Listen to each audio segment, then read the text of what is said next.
chamada Hoje. O nosso tema da nossa palestra hoje é auto-perdão. E aí eu escrevi essa passagem aqui, hoje. Antes, exortai-vos uns aos outros, todos os dias, durante o tempo que se chama hoje, para que nenhum de vós se endureça pelo engano do pecado. Paulo, Hebreus 3:13. O conselho da exortação recíproca, diária, indicado pelo apóstolo, requisita bastante reflexão para que não se estabeleça guarida a certas dúvidas. Salientamos que Paulo imprime singular importância ao tempo que se chama hoje, destacando a necessidade de valorização dos recursos em movimento pelas nossas possibilidades no dia que passa. Acreditam muitos que para aconselharem os irmãos necessitam falar sempre, transformando-se em discutidores contumazes. Importa reconhecer, porém, que uma advertência, quando se constitua somente de palavras, deixa invariável vazio após sua passagem. Qual ocorre no plano das organizações físicas, edificação espiritual, alguma se levantará sem bases. O exortai-vos uns aos outros representa um apelo mais importante que o simples chamamento aos duelos verbais. Convites e conselhos transparecem com mais força do exemplo de cada um.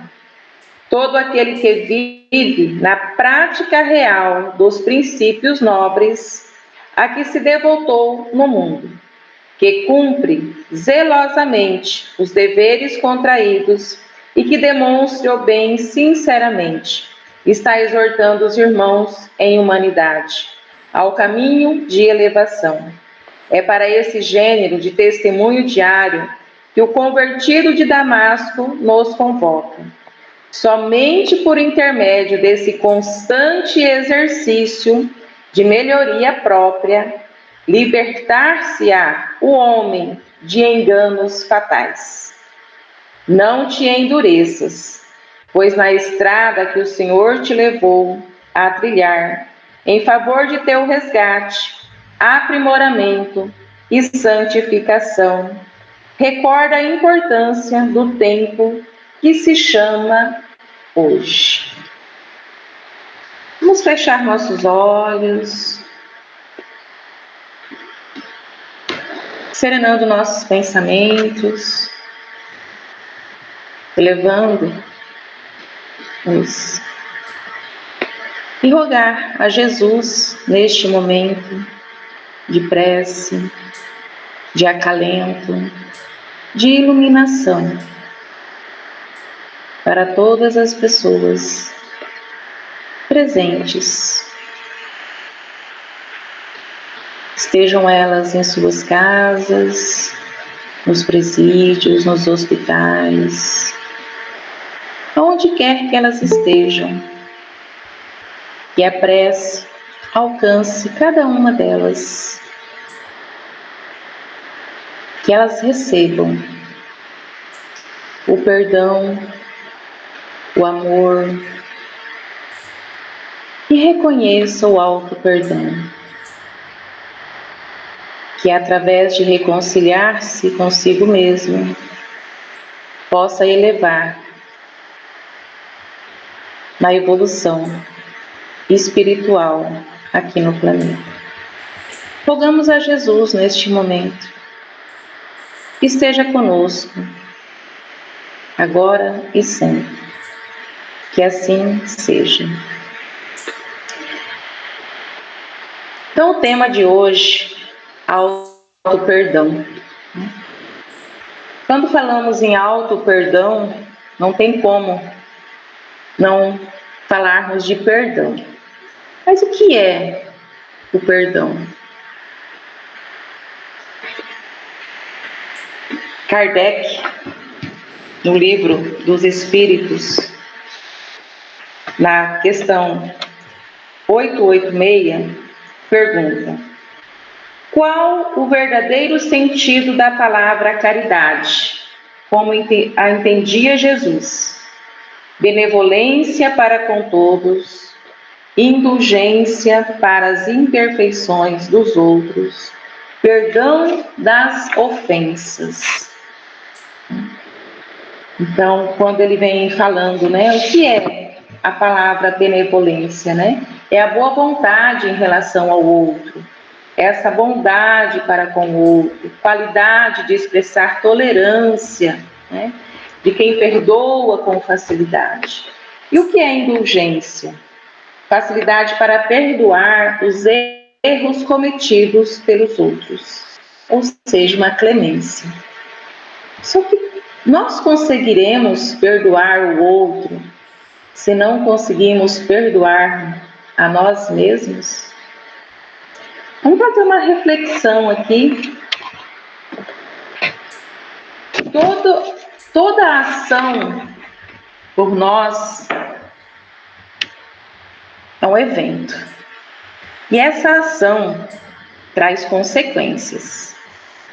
Eu posso agir. E nesse meu agir, eu não sei exatamente o que poderá acontecer.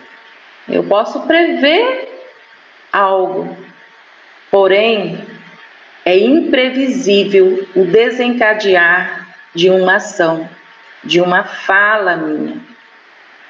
E se é imprevisível, que é um efeito encadeado, né, efeito cascata, possa ser que eu magoe, sem exatamente ter tido a intenção, conforme for a minha ação. E se eu agir desta maneira, que trouxe essa imprevisibilidade, também é irreversível. Como assim irreversível? Se eu estou lá cuidando do leite e ele derrama, eu posso limpar ali a vasilha, lavar, trocar, limpar o fogão, mas foi uma ação irreversível. Então, toda ação, todo evento que eu provoque, a gente pode até fazer algo, falar algo, só que é irreversível. A gente pode amenizar. E se é imprevisível e irreversível, né, essa minha ação, esse evento não tem como voltar atrás. Quando a gente fala em auto-perdão, como eu me perdoo? Eu se reconciliar com essas minhas ações. Então, assim, um atleta, por exemplo, para ele chegar à alta performance, é treino, é prática, é disciplina, né? Para que ele possa chegar nessa alta performance. E como é com o perdão? Como é com o auto-perdão? Também é uma prática, também é uma disciplina, também é um exercício diário. E esse exercício diário, por isso que eu escolhi essa mensagem, é o nosso hoje. Né? Todo o meu amanhã, o depois de amanhã, todo o meu futuro, ele vem desse meu hoje. Esse meu hoje é um presente para o meu futuro. Então é neste hoje que eu faço todas essas práticas, toda essa disciplina, todo esse exercício. Um dia a gente consegue um pouquinho mais, outro dia a gente não consegue quase nada. mas é esse exercício, né?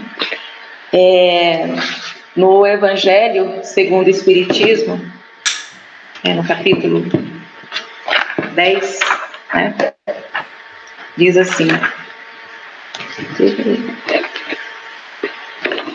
bem-aventurados os que são misericordiosos, perdoai para que Deus vos perdoe.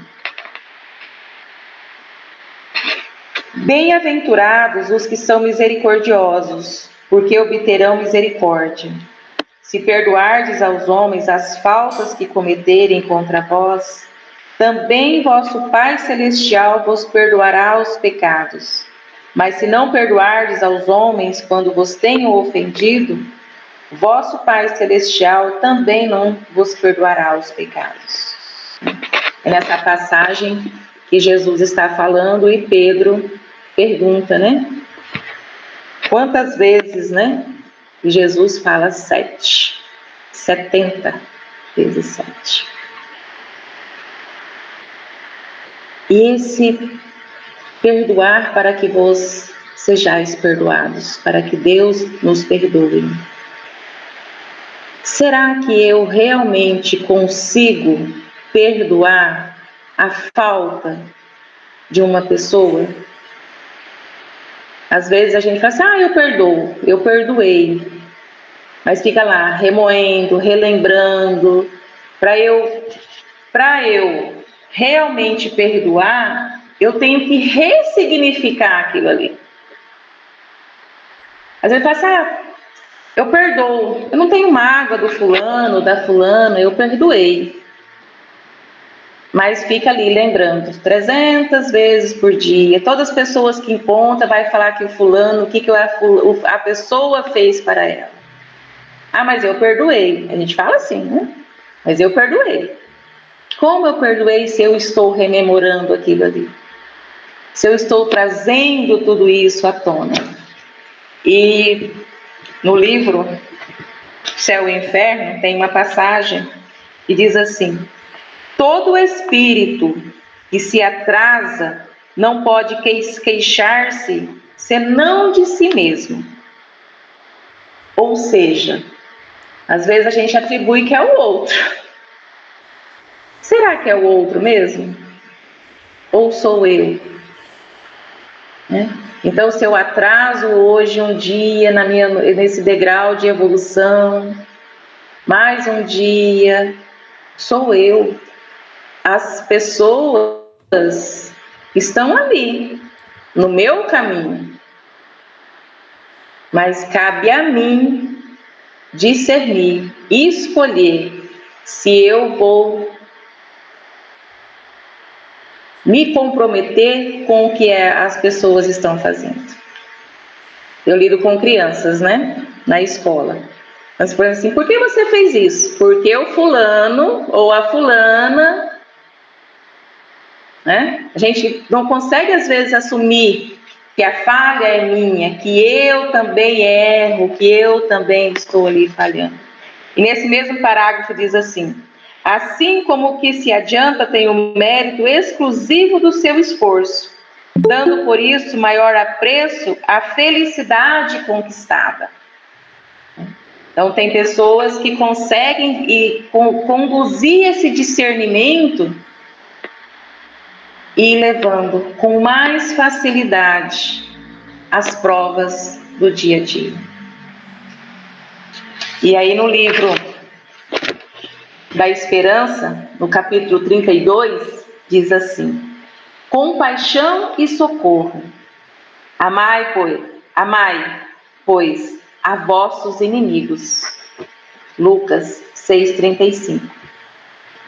Não apenas os nossos adversários costumam cair.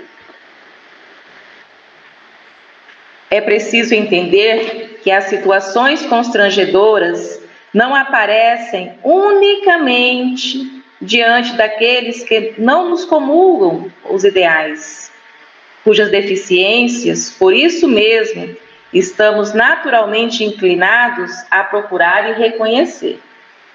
E a gente reconhece essa deficiência nos nossos adversários. Ah, mas ele fez isso ou ela fez isso porque não gosta de mim, né? Porque nós somos adversários. Mas e quando ele dá sequência e diz assim: as criaturas que mais amamos também erram, como temos errado, e adquirem compromissos indesejáveis, como tantas vezes temos nós abraçado problemas difíceis de resolver. Então, quando é um adversário, eu não preciso perdoar, eu não convivo com ele, ficou ali aquele registro, aquele sentimento. E quando são as pessoas próximas a nós? Como eu vou fazer? Eu tenho que conviver com essa pessoa. Ou pai, ou mãe, ou esposo, esposa, filhos. É do meu convívio diário. Como eu faço? Eu não vou conversar com ela? Eu não vou olhar? E os nossos erros, as nossas falhas? Compaixão e socorro. Se eu coloco essa compaixão, eu consigo socorrer principalmente a mim. Quando ele coloca assim, a função, o papel da compaixão é compreender. Será que eu estou compreendendo a mim mesmo? Ou estou adquirindo mais dificuldades para mim em não compreender as minhas fraquezas, as minhas falhas, que eu posso aprender com aquela situação ocorrida, com aquele evento que eu causei? Fazer essa compreensão que eu também falho, para que eu possa me perdoar, trazer esse auto-perdão, trazer essa compaixão para comigo. Às vezes nós cobramos tanto de nós mesmos e não conseguimos atingir o mínimo possível. Porque a cobrança também é um ato de falhar. Porque se eu me cobro demais, se eu chegar a errar, a falhar, eu estarei me punindo, me culpando. E será que eu estou tendo compaixão comigo nessa compreensão? E a função do socorro é restaurar. Para eu restaurar, eu tenho que ressignificar aquele evento, aquela situação. Mas se a compaixão acalenta o mal reconhecido, a título de ternura, converte-se em anestesia da consciência. E se o socorro suprime o remédio necessário ao doente, a pretexto de resguardar-lhe o conforto, transforma-se na irresponsabilidade fantasiada de carinho, apressando-lhe a morte. Então, o que eu estou fazendo da minha vida hoje para que eu possa realmente me perdoar e perdoar a todos aqueles com os quais eu convivo ou não? Será que eu estou mais para julgar e apontar as falhas e os erros dos outros? Ou ser mais compreendido com as pessoas? Ter essa compaixão, carinho, a atenção. E nós somos feitos de vários eus. Meu eu histórico, familiar, social, o ambiente. E esses vários eus dará o tom da minha conduta. E todas as pessoas também são compostas desses vários eus. E tem uma história. Essa pessoa tem uma história. tem o social, tem o familiar, tem tudo que a envolve. Então, às vezes, requer a gente ser mais compassivo conosco mesmo. Vale a pena, né, investir no meu momento presente, que é o hoje. Que o passado queremos que o meu passado passou e é o meu hoje. E como será essa dimensão espiritual desse meu presente hoje para o meu futuro? No perdão consigo mesmo, ou remorso, arrependimento, que não sejam nossos companheiros do futuro. O arrependimento, o remorso, o sentimento de que poderia ter mudado o meu jeito de ser, de fazer e de agir. E quando olhamos para isso tudo, que evento eu estou produzindo hoje? E às vezes eu falo assim, mas eu não cometi nenhuma ação. E às vezes não agir também, você está escolhendo. Porque alguém está fazendo. E eu estou deixando de ser eu. E o perdão, o auto-perdão, é o auto-aprendizado, é o auto-reconhecimento, é o autoconhecimento. E eu vou ler uma historinha para que a gente possa fazer uma reflexão. A batata. Augusta estava muito chateada porque Lívia havia perdido um DVD que levou emprestado. Embora a menina já tivesse pedido desculpas, Augusta não queria brincar com ela. E para completar, disse que não perdoava e que não queria mais falar no assunto. A mãe de Augusta, Dona Luísa, não entendia como uma amizade tão antiga e tão bonita poderia acabar de repente e por um motivo qualquer. Sugeriu então: vamos fazer o seguinte, enquanto você estiver magoada com sua amiga, você vai carregar esta batata para todo lado. Ela será sua nova amiga. Augusta concordou, contando que não precisasse desculpar Lívia, pois achava que assim daria uma boa lição na garota. Passou então a carregar a batata pela casa. Quando foi tomar banho, lavou a batata, colocou perfume e até desenhou uma carinha na nova amiga. No outro dia, antes de ir para a escola, a mãe perguntou: vai falar com sua amiga Lívia? Nem pensar, respondeu Augusta. Então leve a batata para a escola, disse firmemente a mãe. Augusta achou estranho, mas no meio da mochila ninguém ia perceber. Durante o intervalo, lembrou que Lívia era uma amiga muito legal.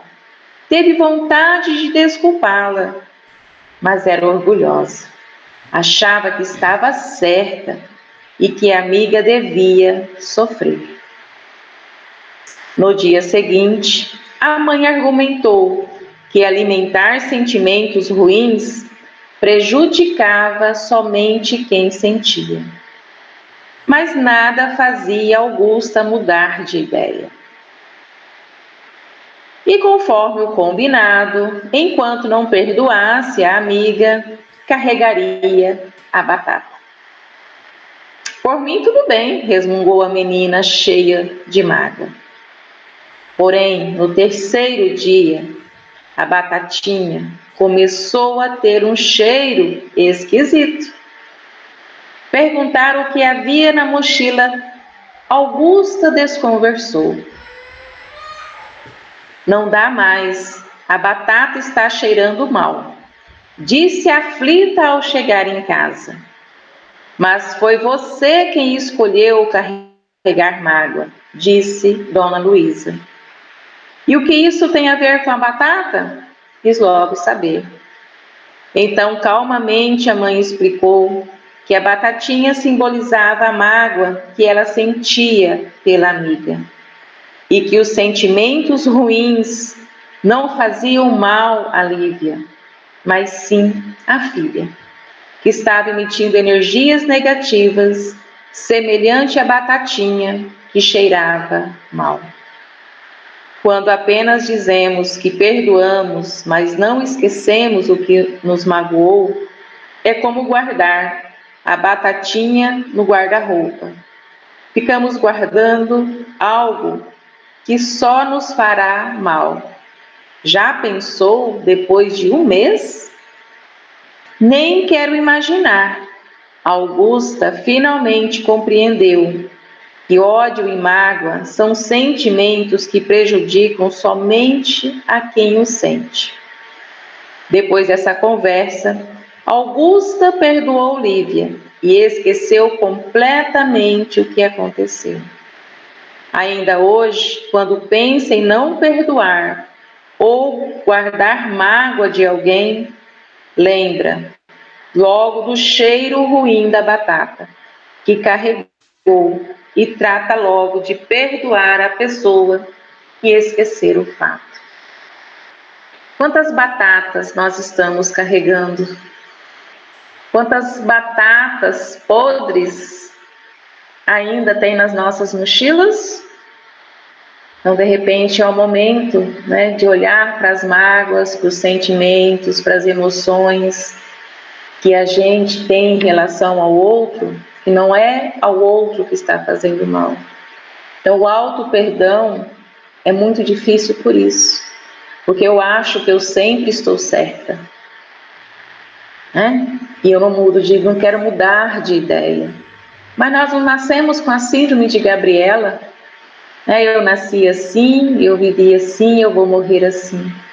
Então vamos deixar as batatas podres dos nossos sentimentos, mágoas, ódios, ressentimentos.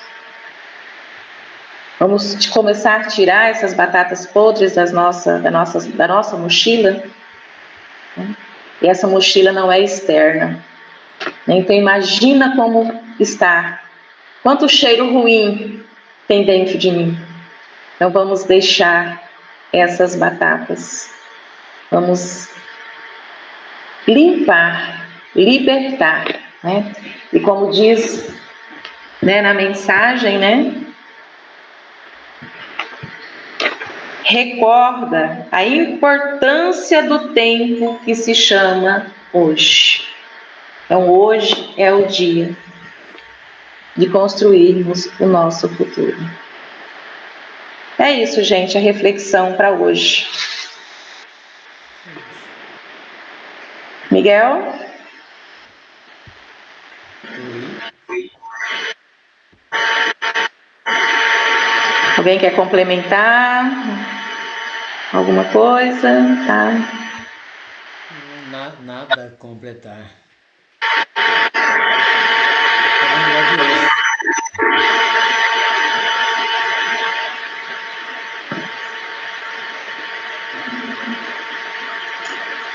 Podemos fazer a prece então, né? Fechamos nossos olhos e rogamos a Jesus neste momento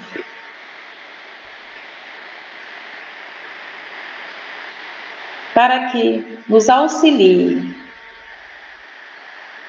no nosso dia a dia, no nosso cotidiano, a limpeza, o descartar das emoções, sentimentos, ressentimentos, mágoas, ofensas que carregamos, para que ajude a nos limpar, a ressignificar, possamos nos libertar disso tudo, preenchendo com amor, compaixão, socorro, carinho, atenção para conosco e para com o outro. Que sejamos benevolentes para conosco e para com as outras pessoas, e também indulgentes para conosco e com as outras pessoas. Que possamos nos disciplinar, exercitar todos os dias a bondade do perdão e do auto-perdão, lembrando dessa nossa ação, e possamos recarregar as nossas energias, que a luz, a paz e o amor estejam sempre presentes no nosso cotidiano, e que estendam a todas as pessoas, a toda a humanidade, o sentimento de compaixão e socorro. E fortalecemos em prece a benevolência, e que Jesus nos cubra com o vosso manto, hoje e sempre. Que assim seja. Gratidão a todos.